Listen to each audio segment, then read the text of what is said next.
এখন আর পাবো না। তুমি খুব ভালো, দেবী দিদিকে তুমি বিয়ে করেছো। দেবী দিদি এখন থেকে আমাদের সাথেই থাকবে। পুরো গ্রাম এবারে সবাই দেবীর দিকে আঙ্গুল তুলছে, আর এই ছোট্ট শিশুটা বলছে আমি নাকি ঠিক কাজ করেছি। তাতান যদি বুঝতে পারতো আজ আমি কি বিড়ম্বনার মধ্যে রয়েছি।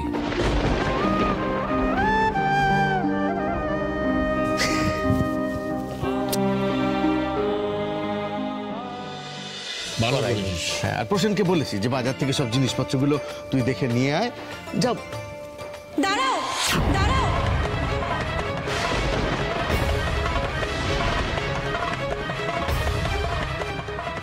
ওই চা দেবী বানিয়েছে। দেবী জানে না কার চায়ে কতটা চিনি দিতে হয়।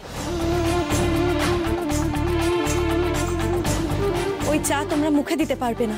আমি আমি তোমাদের চা আবার নতুন করে বানিয়ে দিচ্ছি। না আমি তো খেলাম, বেশ ভালোই তো বানিয়েছে।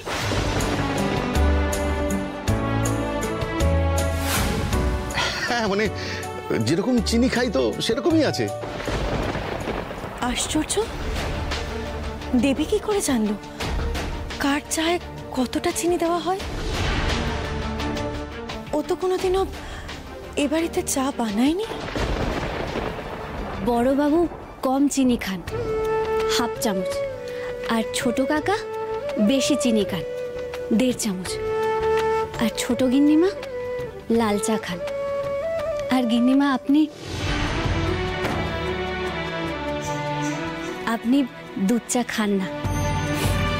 আর ঋতু দিদি লেবু চা খান চিনি ছাড়া। আর ছোটদা দুধ চা 1 চামচ চিনি দিয়ে।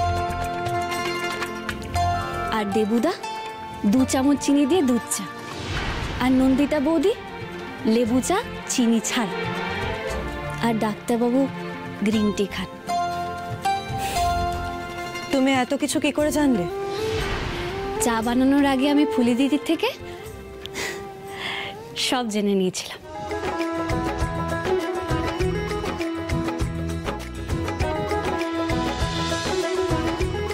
আমাকে বলো তো, বাড়িতে কে কেমন চা খায়, কার কত চামচ চিনি, কে দুধ চা খায় আর কে দুধ ছাড়া লাল চা খায়?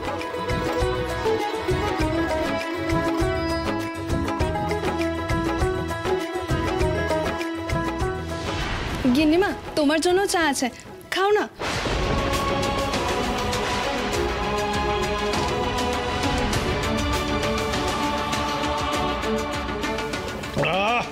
অসাধারণ।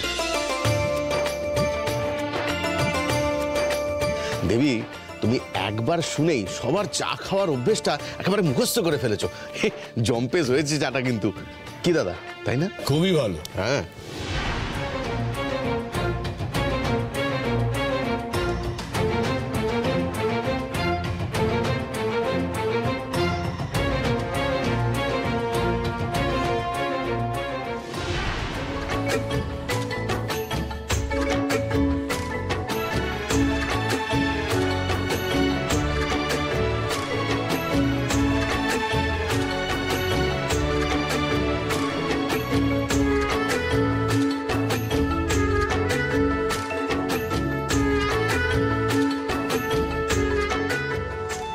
ডাক্তারবাবুর চাটা আমি কি নিয়ে যাব?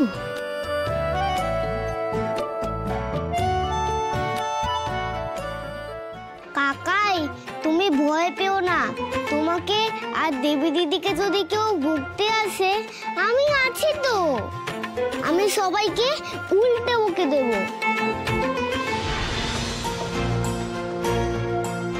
দেখো, দেবী দিদি তো আমায় খুব ভালোবাসে, তোমাকেও খুব ভালোবাসে।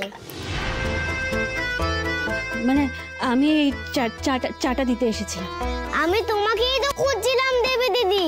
কাকা এতক্ষণ মন খারাপ করেছিল। তুমি আমাকে যেমন ভালোবাসো, কাকাইকেও তেমন ভালোবাসবে, তাহলে কাকাইরও মন ভালো হয়ে যাবে। আমার জন্য আলাদা করে কিছু করার দরকার নেই। দেবী দিদি, দেবী দিদি, তোমার হাতে যখন কাটা ফুটে গেছিল, এখন ব্যথা কমেছে তো? হ্যাঁ, আমি একদম ঠিক আছি। দাঁড়াও,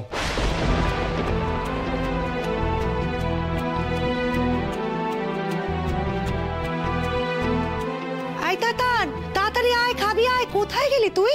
কাকাই আমি খেয়ে আসছি। হ্যাঁ গো আসি।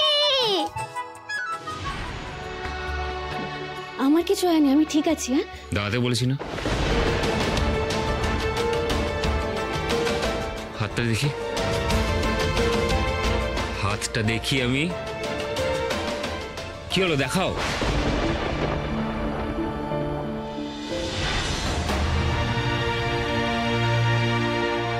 তুমি ওখানে গিয়ে বসো, আমি ফার্স্ট এডটা নিয়ে আসছি।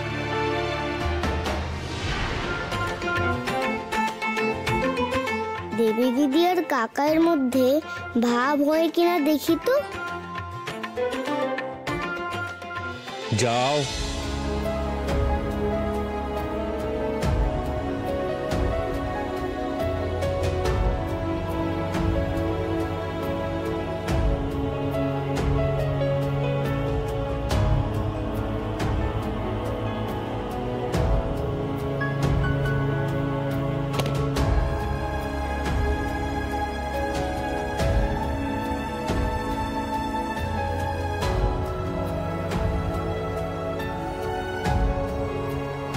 ডাক্তারবাবু বলছি কি, এইটুকুতে কিছু হবে না। আমার মানে আমার অভ্যেস আছে।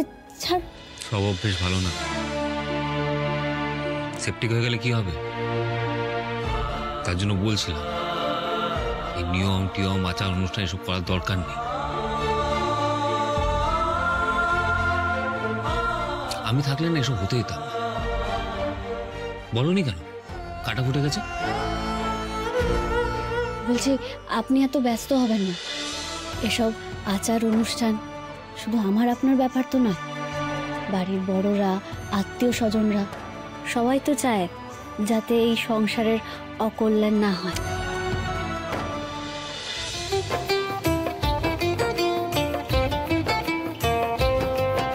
দেবী দিদির সাথে আজ কাকাইয়ের ভাব হয়ে যাবে, কি মজা।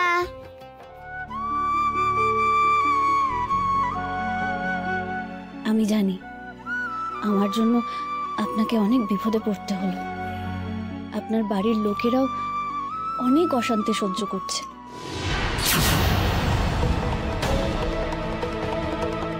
সবার সামনে মাথা হেট হয়ে গেল। কিন্তু বিশ্বাস করুন তোমার কোনো দোষ নেই। আমরা সবাই এই সিচুয়েশনের ভিকটিম।